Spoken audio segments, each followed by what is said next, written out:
नमस्ते। दोस्ती के नाम पर पीठ में छुरा और भाईचारे की आड़ में खुला धोखा। पाकिस्तान एक बार फिर बेनकाब हो चुका है। जिस देश को वह दुनिया के सामने अपना जिगरी दोस्त बताता रहा, उसी अजरबैजान को पाकिस्तान ने युद्ध के मुहाने पर घटिया जंग लगे और दशकों पुराने हथियार थमा दिए। मैदान में उतरते ही सच सामने आ गया। जिन तोप के गोलों को पाकिस्तान ने लंबी रेंज और घातक मारक क्षमता का दावा कर बेचा था, वे आधी दूरी में ही दम तोड़ते नजर आए। गोले दुश्मन तक पहुंचे ही नहीं, बल्कि रास्ते में ही गिर गए। अजरबैजान की आर्टिलरी यूनिट्स हैरान थी। सैनिक असमंजस में थे और रणनीति मिनटों में बिखरती चली गई। यह कोई तकनीकी चूक नहीं थी, यह साफ साफ धोखा था। आधुनिक हथियार के नाम पर पाकिस्तान ने अपना पुराना एक्सपायर और रिजेक्ट स्टॉक खपाने की कोशिश की। दोस्ती के मंच से लेकर युद्ध के मैदान तक पाकिस्तान की असलियत एक बार फिर उजागर हो गई। और सबसे बड़ा सच यह कि अजरबैजान पहला शिकार नहीं है। इससे पहले यूक्रेन जल चुका है, सऊदी अरब रास्ता बदल चुका है और अब पाकिस्तान का हथियार उद्योग दुनिया के सामने सवालों के कटघरे में खड़ा है।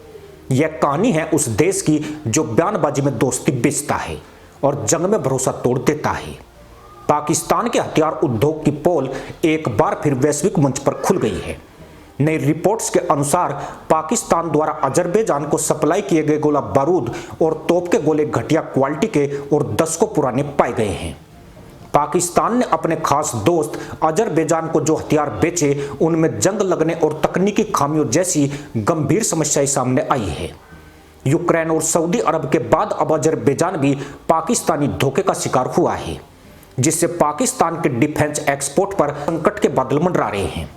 मुस्लिम भाईचारे की दुहाई देने वाले पाकिस्तान ने अजरबैजान को युद्ध के मैदान में लगभग अकेला छोड़ दिया। आर्मेनिया के खिलाफ जंग की तैयारी कर रहे अजरबैजान को पाकिस्तान ने जो तोप के गोले भेजे, वे दशकों पुराने स्टॉक जैसे नजर आए। इन हथियारों पर साफ साफ जंग लगी हुई थी और कई गोलों का माप मानक से मेल नहीं खा रहा था। रिपोर्ट्स बताती है कि पाकिस्तान ने आधुनिक गोला बारूद के नाम पर अपना पुराना एक्सपायर और रिजेक्ट किया हुआ स्टॉक अजरबैजान को थमा दिया।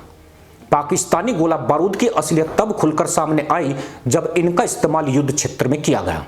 जिन तोप के गोलों के लिए पाकिस्तान ने लंबी दूरी, बेहतर मारक क्षमता और सटीकता का दावा किया था, वे असलियत में सिर्फ 40 से 60% दूरी ही तय कर पा रहे थे। प्रोपेलेंट लोड में भारी कमी के कारण कई गोले दुश्मन के ठिकानों तक पहुंचने से पहले ही जमीन पर गिर गए। इस खराब प्रदर्शन ने अजरबैजान की सैन्य रणनीति, आर्टिलरी प्लानिंग और ऑपरेशनल टाइमलाइन को गंभीर नुकसान पहुंचाया। लेकिन सवाल यह है कि क्या यह पहली बार है जब पाकिस्तान ने अपने किसी दोस्त के साथ ऐसा किया? जवाब साफ है, बिल्कुल नहीं। दरअसल यह पाकिस्तान के हथियार उद्योग की एक पुरानी और खतरनाक कहानी है, जो समय समय पर अलग अलग युद्ध क्षेत्र में उजागर होती रही है। इससे पहले यूक्रेन और उससे भी पहले सऊदी अरब इसी घटिया क्वालिटी और धोखेबाजी का शिकार हो चुके हैं। रूस यूक्रेन युद्ध के शुरुआती दौर में जब यूक्रेन को तत्काल 155 mm आर्टिलरी सेल्स की सख्त जरूरत थी, तब पाकिस्तान ने खुद को एक फास्ट सप्लायर के तौर पर पेश किया।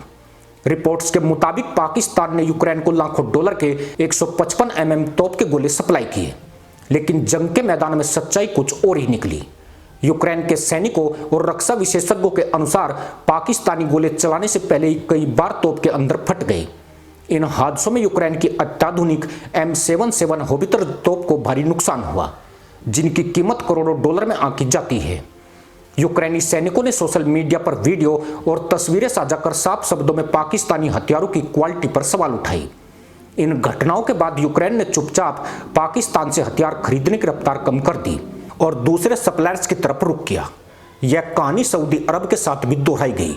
एक दौर था जब सऊदी अरब अपनी सैन्य जरूरतों के लिए पाकिस्तान पर काफी हद तक निर्भर था, छोटे हथियारों से लेकर गोला बारूद तक। पाकिस्तान सऊदी अरब को बड़ा सप्लायर माना जाता था, लेकिन समय के साथ सऊदी सेना को बार बार शिकायतें मिलने लगी। कहीं गोले तय दूरी तक नहीं पहुंच रहे थे, तो कहीं स्टोरेज के दौरान जंग लग जा रही थी। इन लगातार तकनीकी खामियों और ऑपरेशनल रिस्क को देखते हुए सऊदी अरब ने रणनीतिक फैसला लिया और पाकिस्तान पर निर्भरता कम करना शुरू कर दिया। यही नहीं, सऊदी अरब अब भारत से हथियार और गोला बारूद खरीदने की दिशा में तेजी से आगे बढ़ रहा है। यह बदलाव सिर्फ एक व्यापारिक निर्णय नहीं है, बल्कि पाकिस्तान के लिए एक बड़ा डिप्लोमेटिक और इंडस्ट्रियल झटका है। अब जरा अजरबैजान के मामले को गहराई से समझते हैं। अजरबैजान और पाकिस्तान के रिश्ते सिर्फ औपचारिक नहीं रहे हैं, दोनों देशों ने कई बार खुद को भाई भाई बताया है। कश्मीर के मुद्दे पर पाकिस्तान को खुला समर्थन देने वाले देशों में अजरबैजान का नाम अक्सर लिया जाता है। ऐसे में अजरबैजान को यह उम्मीद थी कि युद्ध जैसे संवेदनशील समय में पाकिस्तान कम से कम भरोसेमंद हथियार तो देगा, लेकिन जो हुआ उसने अजरबैजान की सैन्य योजना की नींव हिला दी। खराब गोला बारूद की वजह से न सिर्फ फायरिंग की प्रभावशीलता घटी, बल्कि सैनिकों की सुरक्षा भी खतरे में पड़ गई। आर्टिलरी यूनिट्स को बार बार फायरिंग रोकनी पड़ी, गोले बदलने पड़े और फील्ड में तकनीकी जांच करनी पड़ी। युद्ध जैसी स्थिति में यह देरी किसी भी देश के लिए भारी पड़ सकती है। अब बड़ा सवाल यह है कि पाकिस्तान ऐसा क्यों कर रहा है। असली वजह छिपी है पाकिस्तान की अपनी आर्थिक और औद्योगिक हालत में। पाकिस्तान का डिफेंस इंडस्ट्रियल बेस लंबे समय से गंभीर संकट में है। सरकारी आंकड़ों के मुताबिक पाकिस्तान की ऑर्डिनेंस फैक्ट्रियों में मशीनरी कई दशक पुरानी है। रिसर्च और डेवलपमेंट में निवेश बेहद सीमित है। ऊपर से आर्थिक तंगी के चलते पाकिस्तान पुराने स्टॉक को ही रीपैकेज करके एक्सपोर्ट करने की कोशिश करता रहा है।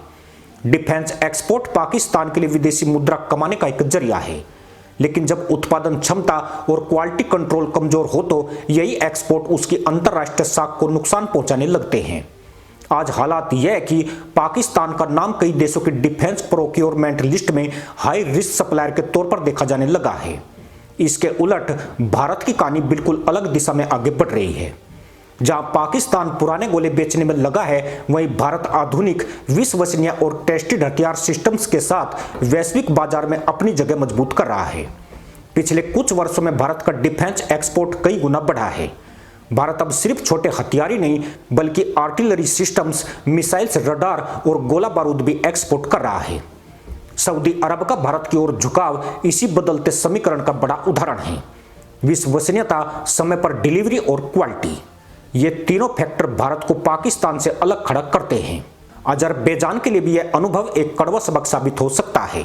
दोस्ती और बयानबाजी की बजाय अब रक्षा सौदों में तकनीकी भरोसा और ट्रैक रिकॉर्ड ज्यादा मायने रखेंगे। पाकिस्तान की यह दोस्ती उसके लिए महंगी साबित हुई है, और पाकिस्तान के लिए यह सिर्फ एक डील का फेल होना नहीं है, यह उसकी पूरी डिफेंस एक्सपोर्ट रणनीति पर सवालिया निशान है। जब यूक्रेन, सऊदी अरब और अब अजरबैजान जैसे देश एक एक करके निराश हो रहे हैं, तो अंतरराष्ट्रीय बाजार में पाकिस्तान की साख कैसे बचेगी। आज पाकिस्तान खुद अपने बनाए जाल में फंसता नजर आ रहा है। घटिया हथियार बेचकर थोड़े समय के लिए पैसा कमाया जा सकता है, लेकिन लंबे समय में इसका नतीजा सिर्फ विश्वास, आलोचना और नुकसान ही होता है। अंत में तस्वीर बिल्कुल साफ है। जो देश दोस्ती के नाम पर युद्ध में घटिया हथियार थमाता है, वह न दोस्त कहलाने लायक है, न भरोसे के काबिल। पाकिस्तान की यह गद्दारी सिर्फ अजरबैजान तक सीमित नहीं रहेगी, बल्कि आने वाले समय में उसकी हर डिफेंस डील पर सवाल बनकर खड़ी होगी। और इसी बीच भारत चुपचाप लेकिन मजबूती से आगे बढ़ रहा है, भरोसे, गुणवत्ता और रणनीतिक सोच के साथ। इसी के साथ अनुमति दोस्तों, जय हिंद, वंदे मातरम।